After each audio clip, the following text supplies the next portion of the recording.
الحمدللہ رب العالمین والصلاة والسلام علی سید الانبیاء والمرسلین اما بعد فاعوذ باللہ من الشیطان الرجیم بسم اللہ الرحمن الرحیم۔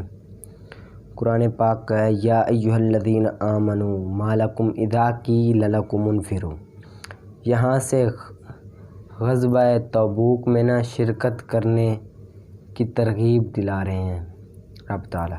یا ایہا الذین آمنوا، اے ایمان والو، اے ایمان والو۔ یہ آیت جو ہے نا یہ غزوہ تبوک میں نازل ہوئی۔ اس غزوے کی تفصیل جو ہے نا وہ آپ جاننے کے لیے تفسیر کی کوئی کتاب پڑھ لیجئے، ٹھیک ہے۔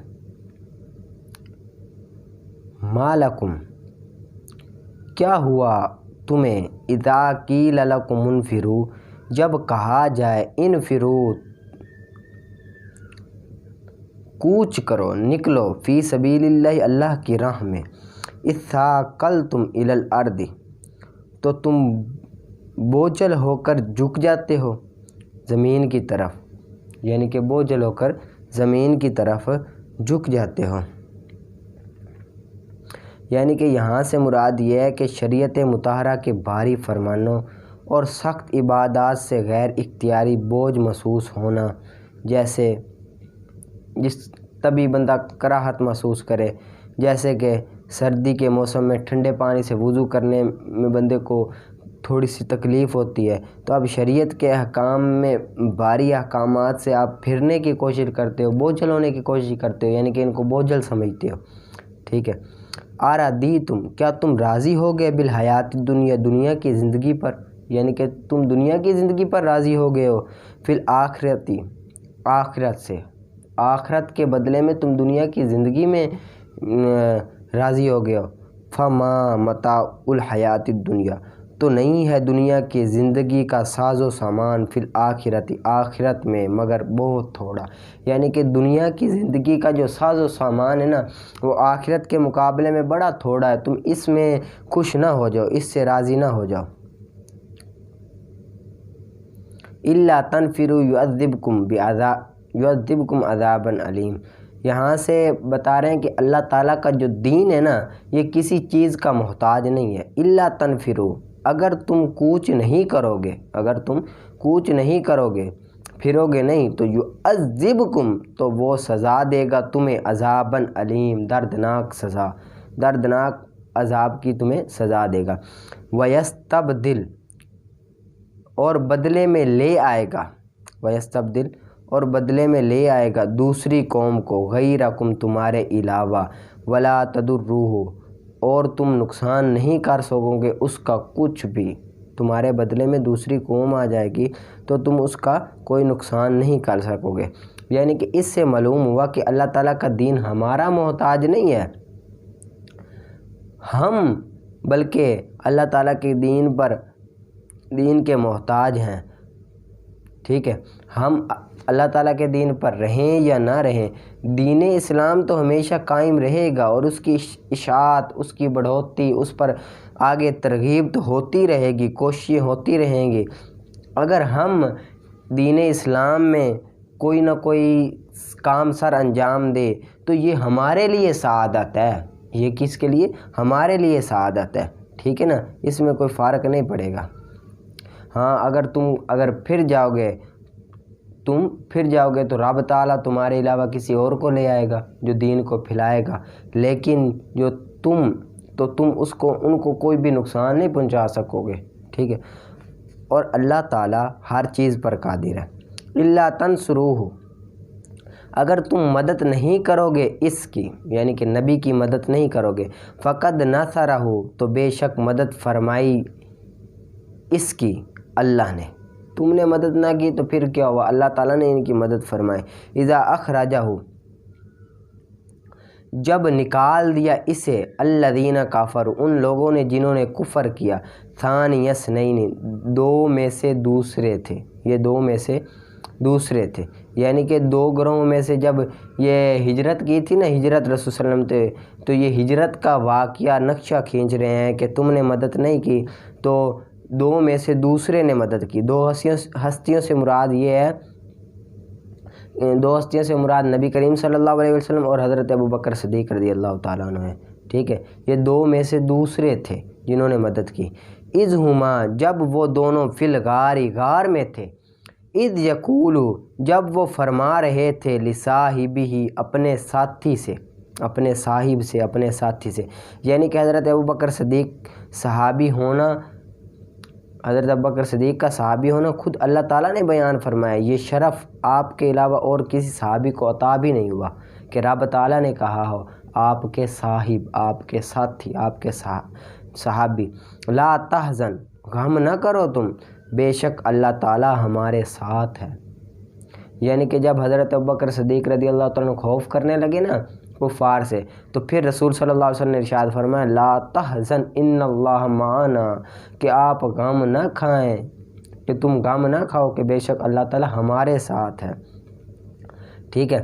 فانزل اللہ سکینتہ، تو نازل فرمایا اللہ نے سکینت، اپنی تسکین کو، اپنی تسکین کو، یعنی کہ یہاں پر اللہ تعالیٰ کا خصوصیت کے ساتھ حضرت ابوبکر صدیق رضی اللہ تعالی عنہ پر سکینہ نازل فرمانے بھی ان کی فضیلت کی دلیل ہے، ان کی فضیلت کی دلیل ہے، یعنی کہ اللہ تعالیٰ نے ان پر سکینہ نازل فرمایا کہ وہ غم دور ہو گیا آپ سے۔ علیہ، اس پر، اب ہی ضمیر کا مرجع وہ حضرت ابوبکر صدیق رضی اللہ تعالیٰ عنہ ہے۔ وَأَيَّدَهُ، اور مدد فرمائے اس کی، بجنود، ان لشکروں کے ساتھ، لم تروہا، تم نے نہ دیکھا انہیں، ان لشکروں کے ساتھ تسکین کی جو تم نے نہ دیکھا۔ وَجَعَلَ، اور کر دی، کلمۃ الذین، ان لوگوں کی بات جنہوں نے، کفر کیا، ان لوگوں کی بات کر دی جنہوں نے کفر کیا، سفلا، نیچے کر دی ان لوگوں کی بات جنہوں نے کفر کیا، ٹھیک ہے۔ یعنی کافروں کی بات سے مراد شرک یا دعوت کفر ہے، یا اس سے مراد نبی کریم صلی اللہ علیہ وسلم کو شہید کرنے کی وہ ذات جس میں کفار کامیاب نہ ہو سکے، یعنی کہ جس میں کفار نے یہ کہا تھا نا کہ ہم رسول صلی اللہ علیہ وسلم کو کیا کریں گے، یا تو معاذ اللہ قتل کریں گے، وہ بھی آپ نے، رب تعالیٰ نے نیچے کر دی حضرت ابوبکر صدیق کے، یعنی کہ وہ مٹا دی۔ یا اور دوسری بات یہ ہے کہ دعوت فکر جو کافروں نے دی تھی وہ بھی نیچے کر دی رب تعالیٰ نے۔ وَقَلِمَتُ اللّہ، اور اللہ کی بات، ہی العلیٰ، وہی بلند و بالا ہے، اللہ کی بات ہی بلند و بالا ہے، ٹھیک ہے۔ اللہ تعالیٰ کی بات سے مراد یہ ہے کہ توحید یا دعوت اسلام ہے، ٹھیک ہے۔ اس سے مراد اللہ تعالیٰ کا وہ وعدہ ہے جو اللہ تعالیٰ نے اپنے حبیب صلی اللہ علیہ وآلہ وسلم نے کو مدد کے بارے میں کیا تھا، ٹھیک ہے۔ واللہ عزیز حکیم، اور اللہ تعالیٰ عزت والا، حکمت والا ہے۔ انفرو، یہاں سے غزوہ تبوک میں نہ شرکت کرنے کا بیان ہے کہ غزوہ تبوک میں نہ تم شرکت کرو۔ انفرو، تم کوچ کرو، جفافن، ہلکے ہو کر، وثقالن، اور بوجھل ہو کر، ہلکے ہو کر یعنی کہ اپنے من کو ہلکا کر کے اور بوجھل کر کے تم کوچ کرو۔ وجاہدو، اور جہاد کرو، بِأَمْوَالِكُمْ، اپنے مالوں، وَأَنفُسِكُمْ، اور اپنی جانوں کے ساتھ، فی سبیل اللہ، اللہ کی راہ میں۔ ذالکم خیر لکم، یہ بہتر ہے تمہارے لیے، ان کنتم تعلمون، اگر تم چاہتے ہو تو یہی تمہارے لیے کیا ہے، بہتر ہے۔ لو کان عرضاً قریبا، یہاں سے نا منافقین کا غزوہ تبوک میں جو انہوں نے طرز عمل کیا تھا، ان کا عمل کیا تھا وہ بیان ہے۔ لو کان،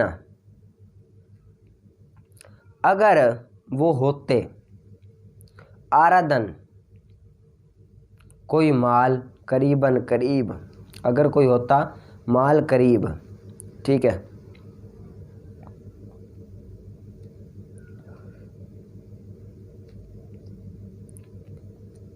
اور سفراً قاصداً، اور درمیانہ سفر ہوتا، لتبوکا، تو ضرور وہ منافق پیچھے چلے تھے، تمہارے منافق پیچھے چلتے تمہارے. یعنی کہ اگر غزوہ تبوک آسان ہوتا اور تھوڑا سفر ہوتا اور مال غنیمت ملتی ہوتی تو جو منافق تھے آپ کے ساتھ رسول اللہ کے ساتھ وہ ضرور آپ کے ساتھ چلتے، آپ کی اتباع کرتے. ولیکن بعدت، اور لیکن دور پڑ گیا، علیہم ان پر یہ کیا پڑ گیا؟ دور پڑ گیا. شقۃ، مشقت کا راستہ پڑ گیا. وَسَيَحْلِفُونَ، اور ان قریب وہ قسم کھائیں گے، باللہ، اللہ کی. ان قریب وہ کیا کریں گے؟ اللہ کی قسم کھائیں گے. یعنی کہ جو منافقین نے نا لالچ کیا جہاد میں کہ شریک ہو جاتے ہیں، لیکن دور کے سفر اور رومیوں سے جنگ کو عظیم جاننے کی وجہ سے یہ پیچھے رہ گئے. بھئی رومیوں کی جنگ جو ہوتی ہے وہ عظیم ہوتی ہے تو یہ پیچھے رہ گئے. ایمان والوں کو باہمت ہو جانا چاہیے. اس سے ایمان والے جو ہیں نا ان کو نا ہمت ہونا چاہیے اور بزدل نہیں ہونا چاہیے. ٹھیک ہے.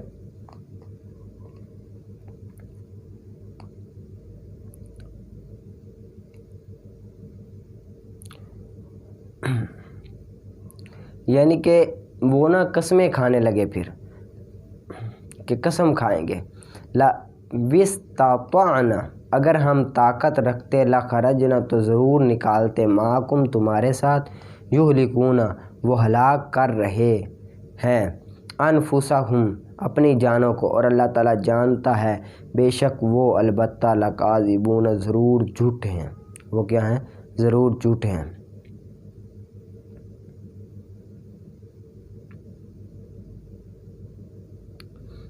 آگے عفا اللہ عنک، معاف کرے اللہ تعالیٰ، عنک، تم سے، لما اذنت لہم، کیوں تم نے اجازت دی انہیں کیوں اجازت دی.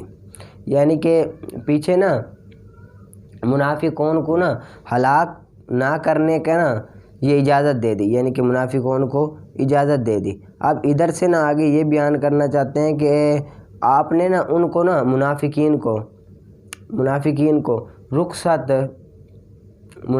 کو جہاد سے رخصت دینے پر حضور صلی اللہ علیہ وسلم کی تربیت، یعنی کہ جہاد سے رخصت دینے کی تربیت یہاں پر ہو رہی ہے. عفا اللہ، معاف کرے اللہ تم سے، لما اذنت، کیوں تم نے اجازت دی، لہم، انہیں، حتیٰ یتبین، یہاں تک کہ ظاہر ہو جاتا، لک، تمہارے لیے، الذین صدقوا، وہ لوگ جنہوں نے صدقوا، سچ کہا، وتعلم، اور تم جان لیتے، کاذبین، جھوٹ بولنے والوں کو، تم جھوٹ بولنے والوں کو پھر جان لیتے جنہوں نے جھوٹ بولا تھا.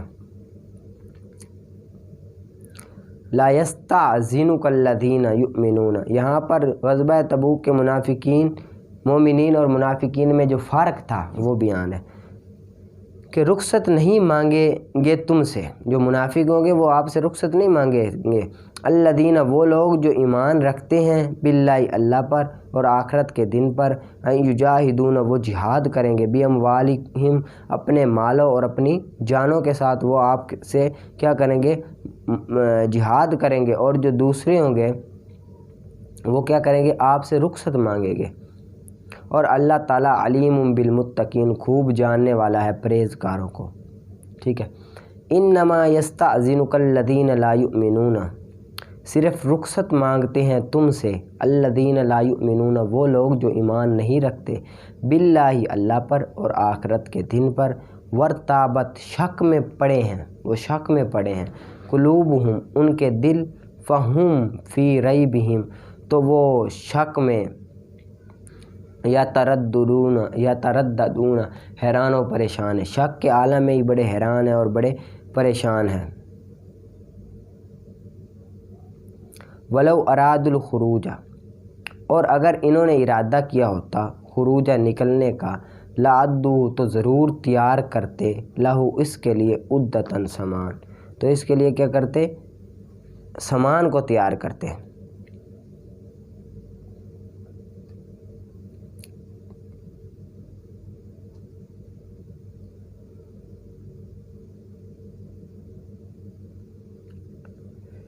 ولیکن کرہ اللہ، لیکن ناپسند فرمایا اللہ نے، انبیاءہم، ان کا اٹھنا، فثبتہم، تو سست کر دیا انہیں، وقیل اقعدوا مع القاعدین، اور کہہ دیا گیا بیٹھے رہو مع القاعدین، بیٹھے رہنے والوں کے ساتھ، ٹھیک ہے۔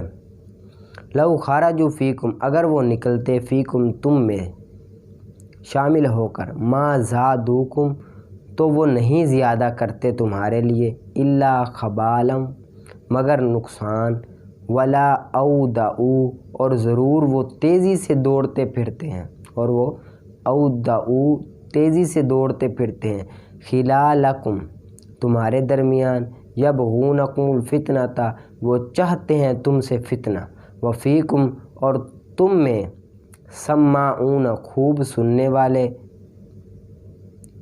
یعنی کہ جاسوس، لہم ان کے، اور اللہ تعالیٰ یعنی کہ آپ میں نا ان کے جاسوس ہیں جو خوب سنتے ہیں، اور اللہ تعالیٰ جانتا ہے متقین ظالمین کو، اللہ تعالیٰ جانتا ہے ظالمین کو۔ لَقَدِ ابْتَغُوا الْفِتْنَةَ، البتہ تحقیق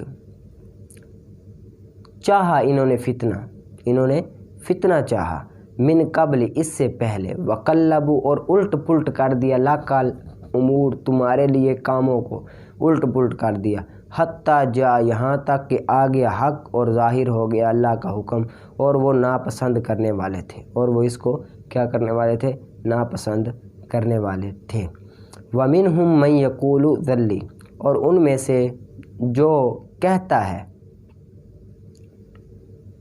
اجازت دے دے، ان میں سے جو کہتا ہے اجازت دے دے، لی مجھے، ولا تفتنی فتنے میں نہ ڈالے مجھے، فتنے میں اور نہ فتنے میں مجھے ڈالیں، الا سن لو فی الفتنۃ، فتنے میں ساکا تو وہ پڑے ہوئے ہیں، وَإِنَّ جہنم، اور بے شک جہنم، ضرور، لمحیطۃ، ضرور گھیرے ہوئے ہے، بالکافرین، کافرین کو جہنم کیا ہے؟ گھیرے ہوئے ہے، ٹھیک ہے۔ اس کو آپ نے اچھی طرح سے یاد کر لینا ہے۔ آگے ہے دروس البلاغت کا۔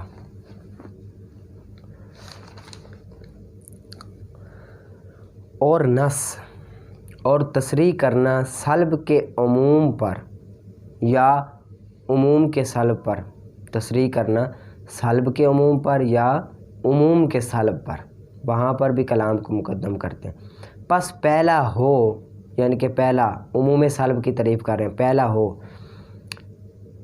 عموم کے اعداد کو مقدم کرنا نفی کے اعداد پر۔ پہلا کہتے ہیں کہ عموم کے اعداد کو کیا کیا جائے؟ نفی کے اعداد پر مقدم کیا جائے۔ کیا؟ عموم کے اعداد کو نفی کے اعداد پر مقدم کیا جائے، یعنی کہ نفی عام ہو کہ ہر فرد سے کسی شے کی نفی کی جائے، ہر فرد سے، جس طرح کہ ایک جماعت ہے نا، جماعت اب عموم ہے، جماعت میں سے ہر شخص سے نفی کی کر دیں، جماعت میں سے ہر شخص سے کیا کر دیں؟ نفی کر دیں، اس کو کیا کہتے ہیں؟ عموم سلب۔ جس طرح کہ کل ذالک لم یکن، یعنی کہ تمام کے تمام یہ نہیں ہے وہ، ٹھیک ہے۔ اب نہیں واقع ہوئے یہ، یعنی کہ مطلب یہ ہوا لم یک، نہیں واقع ہوئے یہ اور نہ ہی وہ، یعنی کہ نہ ہی یہ واقع ہوئے نہ ہی وہ واقع ہوئے۔ اب یہاں پر تمام کے تمام کی نفی کی جا رہی ہے کہ جماعت کے ہر فرد میں نہ یہ واقع ہوئے نہ وہ واقع ہوئے، ٹھیک ہے۔ اور ثانی ہونا نفی کے اعداد کا مقدم عموم کے اعداد پر، نفی کے اعداد مقدم و عموم کے اعداد پر، جس طرح کہ لم یکن کل ذالک، نہیں ہوئے تمام کے تمام یہ، یعنی کہ تمام کے تمام نہیں ہوئے یہ۔ اب یعنی کہ نہیں واقع ہوا مجموعہ، اب یہاں پر یہ اس طرح ہوگا کہ تمام کی تمام جماعت نہیں آئے، تمام کی تمام جماعت نہیں آئے، ٹھیک ہے، تمام کی تمام جماعت نہیں آئے۔ اب اس میں احتمال ہے، اس میں کیا ہے؟ احتمال ہے، اس میں کیا ہے؟ احتمال ہے کہ بعض گئے ہوں سارے نہ گئے ہوں، بعض گئے ہوں، انہوں نے کہا ہے کہ نہیں آئے مجموعہ، ایک مجموعہ نہیں آیا، ایک مجموعہ نہیں آیا تمام، تو اب ہو سکتا ہے کہ بعض گئے ہوں بعض نہ گئے ہوں، مطلب یہ ہو سکتا ہے کہ بعض گئے ہوں بعض نہ گئے ہوں، بعض گئے ہوں بعض نہ گئے ہوں۔ تو یہاں پر احتمال رکھتا ہے بعض کے ثبوت کا، اور احتمال رکھتا ہے ہر فرد کی نفی کا، ہر فرد کی نفی کا بھی احتمال رکھتا ہے اور بعض کے ثبوت کا بھی احتمال رکھتا ہے، یعنی کہ یہ بھی احتمال رکھتا ہے کہ بعض تو آئے ہیں بعض نہیں آئے، اور یہ بھی احتمال رکھتا ہے کہ ہر فرد نہیں آیا، ٹھیک ہے، اس کو کہتے ہیں سلب عموم۔ آگے حکم کو پختہ کرنا جب ہو خبر فعل، اس وقت بھی کلام کو مقدم کیا جاتا ہے۔ حکم کو پختہ کرنا جب ہو خبر فعل، جس طرح کہ الہلال ظاہرہ، ہلال ظاہر ہے۔ اب یہاں پر الہلال سے مراد کیا ہے؟ ہلال ہے۔ آگے پھر ظاہرہ کے بعد ہوا ضمیر کو ذکر کر دیا، ہوا ضمیر کو ذکر کر دیا، جس سے مراد بھی ہلال ہے۔ اب حکم کو پختہ کیا جا رہا ہے، ٹھیک ہے، حکم کو یہاں پر خبر فعل بھی ہے، ظاہرہ یہ فعل ہے، ٹھیک ہے، اور یہ اسناد کی تکرار کی وجہ سے ہوتا ہے، یہ اسناد کے تکرار کی وجہ سے ہوتا ہے، یعنی کہ اس میں اسناد کا تکرار ہوتا ہے، 2 مرتبہ ہوتا ہے، جس طرح کہ پہلے حلال کا 1 مرتبہ ذکر ہے، اس کے بعد ظاہرہ میں ہوا ضمیر ہے، دوبارہ پھر اس کا ذکر ہے، اور اس سے مراد بھی وہی ہلال ہے، ٹھیک ہے۔ اور تخصیص کرنا، خاص جب کیا جائے کسی چیز کو، وہ بھی تقدیم کا فائدہ دیتا ہے، جس طرح کہ ما انا قلت، میں نے کچھ نہیں کہا، ٹھیک ہے، ما انا قلت کہ میں نے ہی نہیں کہا، ما انا قلت کا کیا مطلب ہے؟ میں نے ہی نہیں کہا، اور ایاک نعبد، اور تجھ ہی کی عبادت کرتے ہیں، میں نے ہی نہ کہا اور تجھ ہی کی عبادت کرتے ہیں۔ یہاں پر کلام میں اگر تخصیص کر دی جائے، کیا کر دی جائے؟ تخصیص کر دی جائے، تو وہاں پر بھی جب تخصیص کر دیں ہم تو تخصیص تقدیم کا فائدہ دیتا ہے، جو تقدیم ہے نا، تقدیم وہ تخصیص کا فائدہ دیتی ہے، اسی وجہ سے یہاں یعنی کہ جس کا حق کو مؤخر کرنا، اگر اس کو مقدم کر دیا جائے تو اس میں کیا آ جاتی ہے؟ تخصیص آ جاتی ہے، ٹھیک ہے، تقدیم تخصیص کا یہاں پر فائدہ دے رہی ہے، تو بھی کلام کو مقدم کرتے ہیں۔ اور رعایت رکھنا وزن شعری کی یا سجا پر، سجا پر رعایت رکھتے ہوتے اور وزن شعری پر رعایت رکھتے ہوئے بھی کلام کو مقدم کیا جاتا ہے۔ پس پہلا، جس طرح کہ جب سفینہ بولا، جب بے وقوف بولیں، جب بولیں صفی بے وقوف، جب بے وقوف بولیں تو پس نہ جواب دو ان کا، پس نہ جواب دو ان کا، پس بہتر ہے ان کے جواب سے سکوت، یعنی کہ خاموش رہنا ان کے جواب سے کیا ہے؟ بہتر ہے۔ اب یہاں پر وزن شعری کس طرح کہ تجیب ہو سے مراد بھی جواب دینا ہے، آگے خیر میں بھی اس سے بھی مراد کیا ہے؟ کیا ہے؟ جواب دینا۔ اب خیر یہ خبر ہے، آگے السکوت یہ کیا ہے؟ مبتدا ہے۔ یہاں پر خبر کو مقدم کیا گیا ہے مبتدا پر، خبر کو مقدم کیا گیا ہے مبتدا پر۔ کیوں خبر کو مقدم کیا گیا مبتدا پر؟ تاکہ وزن شعری ہو سکے کہ فلم تجب جب کہا تو اس سے مراد جواب دینا ہے، جب خیر کہا تو اس میں بھی جواب دینے والا معنی پایا جا رہا ہے، تو وزن شعری کی رعایت رکھتے ہوئے یہاں پر مقدم کیا ہے، ٹھیک ہے، خبر کو۔ حالانکہ خبر کا حق تو یہ ہے کہ وہ مؤخر ہوتی ہے، یہاں پر مقدم کر دیا تاکہ وزن شعری برقرار رہے۔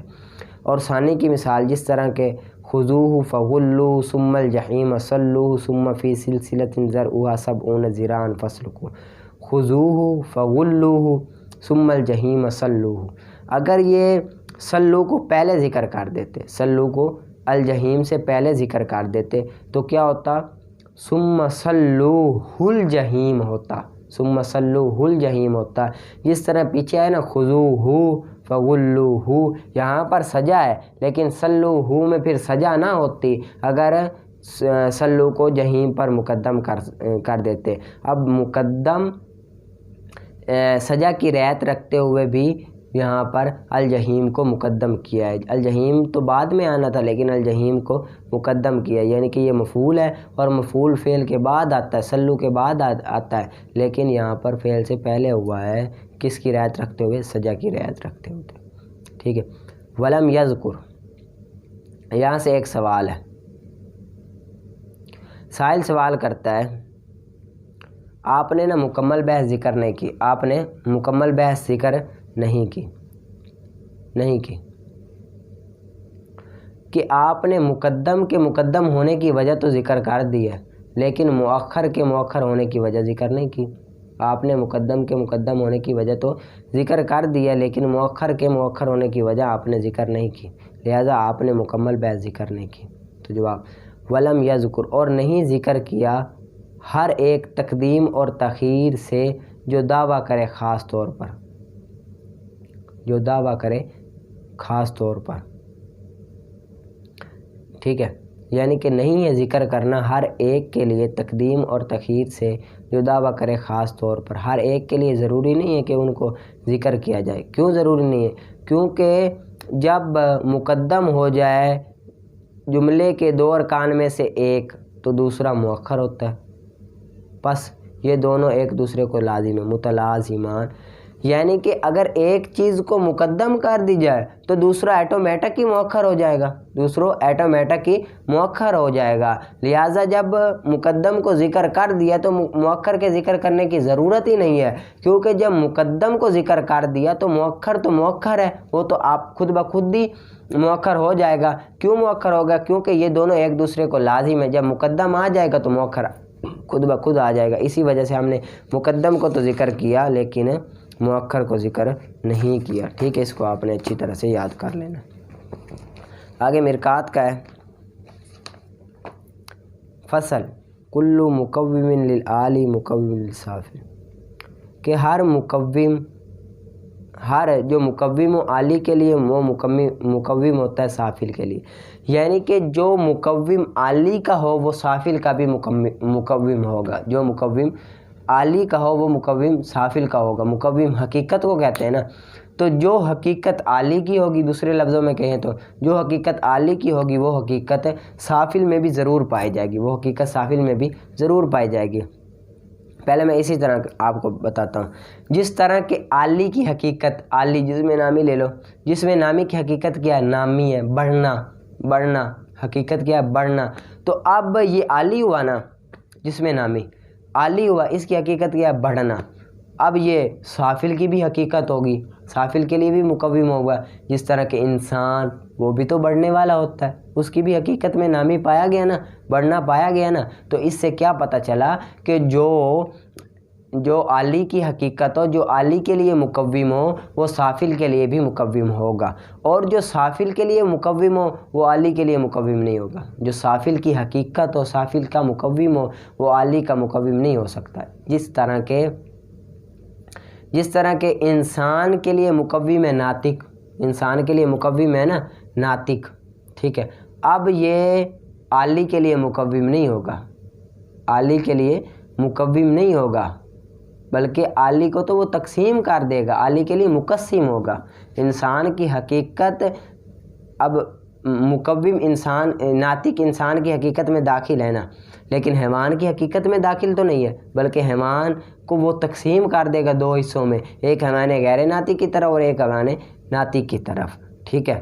اسی وجہ سے ہم کہتے ہیں کہ جو مقوم عالی کے لیے ہو وہ مقوم سافل کے لیے بھی ہوگا، یہ ضروری ہے، لیکن جو مقوم سافل کے لیے ہو وہ ضروری نہیں ہے کہ عالی کے لیے بھی مقوم ہو۔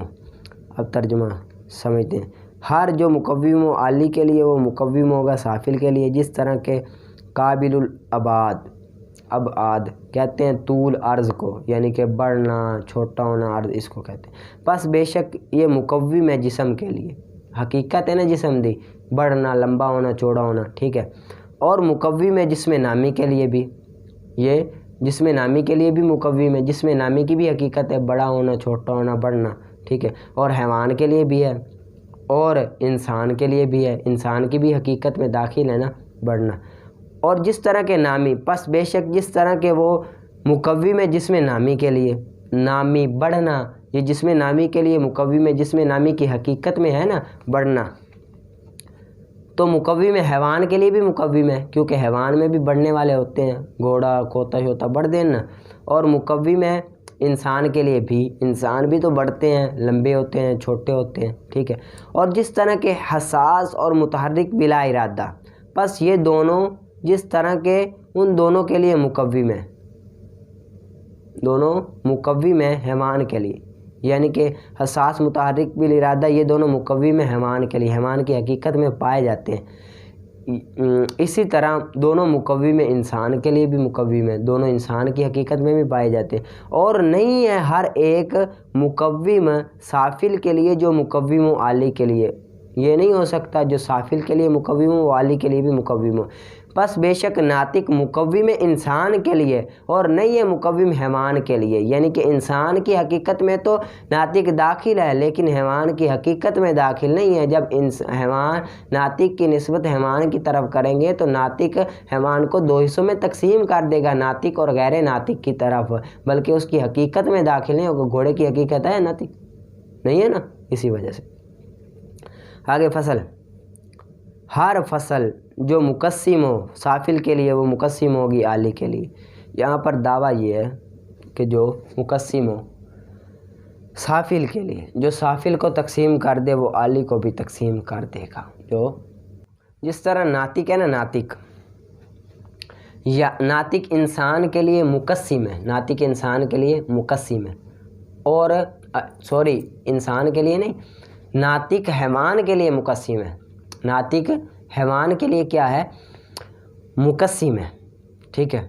ناطق انسان کے لیے مقسم ہے، کیوں؟ ناطق حیوان کے لیے مقسم ہے، ناطق حیوان کے لیے مقسم ہے، کیوں حیوان کے لیے مقسم ہے؟ کیونکہ ناطق حیوان کو دو حصوں میں تقسیم کر دیتا ہے، ایک حیوان ناطق کو اور ایک غیر حیوان، ایک ناطق کو اور دوسرا غیر ناطق کی طرف۔ اسی طرح عالی کے لیے بھی مقسم ہے، حیوان سافل ہے، عالی کیا ہوگا؟ جسم نامی ہوگا، جسم نامی کے لیے بھی مقسم ہے، جسم نامی کو بھی دو حصوں میں تقسیم کر دے گا، ایک ہے جسم نامی ناطق اور دوسرا جسم نامی غیر ناطق، ٹھیک ہے۔ اس طرح مطلق جنس جسم کے لیے بھی مقسم ہوگا کہ جسم مطلق میں ناطق اور جسم مطلق غیر ناطق، یعنی کہ یہ سافل کے لیے مقسم ہے تو عالی کے لیے بھی مقسم ہوگا، ٹھیک ہے۔ اور جو عالی کے لیے مقسم ہو وہ سافل کے لیے مقسم نہیں ہوگا، جو عالی کو تقسیم کرنے والا وہ سافل کو تقسیم نہیں کر سکتا۔ جس طرح کے حساس یہ تقسیم کرتا ہے نامی کو اور غیر نامی کو، حساس تقسیم کرتا ہے جسم نامی کو، جسم نامی حساس کی طرف اور جسم نامی غیر حساس کی طرف، ٹھیک ہے۔